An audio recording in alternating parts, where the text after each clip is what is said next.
მოეხსნა ბატონო ზაზამ.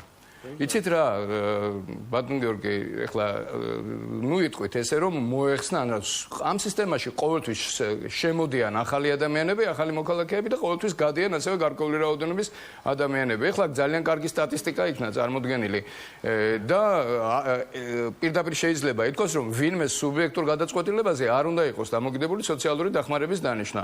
ასევე ერთ-ერთმა აუდიტორიაში ყოფმა განაცხადა, რომ ესე იგი თითქოს სოციალურად გაჭირვებულების სოციალურად შეჭირვებულების რაოდენობა მოიმატა 8-დან 12,000-მდე მის რაიონში. სოციალურად შეჭირვებულების რაოდენობა კი არ მოიმატა. დახმარების მიმღებთა რაოდენობა მოიმატა.